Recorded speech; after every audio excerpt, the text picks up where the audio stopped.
सोचिए अगर आपके देश में एक ही इंसान सारी ताकत अपने हाथ में ले ले, लोगों की आवाज़ दबा दी जाए और लोकतंत्र को खत्म कर दिया जाए, तो जनता क्या करेगी? नेपाल में यही हुआ और यहीं से शुरुआत हुई एक लंबे संघर्ष की कहानी। आइए आज हम समझेंगे नेपाल के आंदोलन के इतिहास के बारे में, क्या हुआ ये आंदोलन और इन नेपाल में किस तरह लोकतंत्र तक ये पहुंचा, एक जो जननी है उसके बारे में। नेपाल लंबे समय तक राजतंत्र था, वहाँ मोनार्की थी, जनता के पास बहुत कम अधिकार थे, जैसा होता है। 1990 में जनता पहली बार सड़क पर उतरी, इसे कहते हैं जन आंदोलन। इस आंदोलन के दबाव में राजा ने बहुदलीय लोकतंत्र को स्वीकार किया, लेकिन यह सिर्फ शुरुआत थी। 2001 में शाही परिवार की रहस्यमयी हत्या ने पूरे देश को झकझोर दिया। इसके बाद राजा ज्ञानेंद्र ने संसद को भंग करके सीधा शासन अपने हाथ में ले लिया।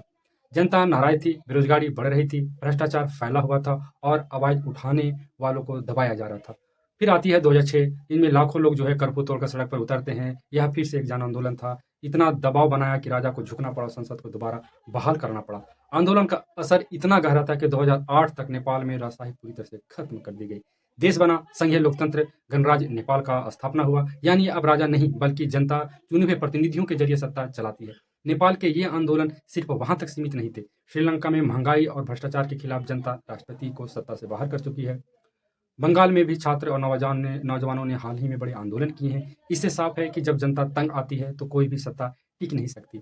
नेपाल के आंदोलन के पीछे सिर्फ राजनीतिक, अभी का जो आंदोलन था उसके पीछे राजनीतिक कारण नहीं थे। आम लोग रोजगार चाहते थे, शिक्षा और स्वास्थ्य में सुविधा चाहते थे और सबसे अहम वे अपनी आवाज़ सुनाना चाहते थे, बल्कि सोशल मीडिया बैन करके उन्हें और गुस्सावा किया।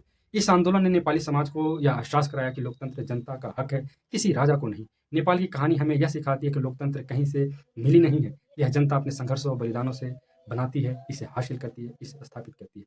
जब लोग एकजुट होकर खड़े होते हैं तो चाहे राजा हो या तानाशाह, किसी की भी कुर्सी ज़्यादा दिन तक नहीं टिकती।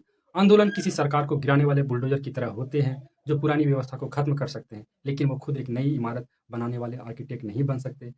आंदोलन और सरकार में यही फ़र्क होता है मेरे दोस्तों। आंदोलन भावनाओं और गुस्सों पर आधारित होते हैं। इनका लक्ष्य सिर्फ एक होता है, जो पसंद नहीं आए उसे हटाना। इनमें कोई एक नेता नहीं होता और भविष्य के लिए कोई ठोस योजना नहीं होती। अगर होती तो ऐसा क्यों होता? जबकि सरकार जो है तर्क, योजना और अनुभव पर चलती है। इसे चलाने के लिए नेता, नीतियाँ और एक स्पष्ट ढांचा चाहिए, जो देश की एक समस्या को समाधान कर सके।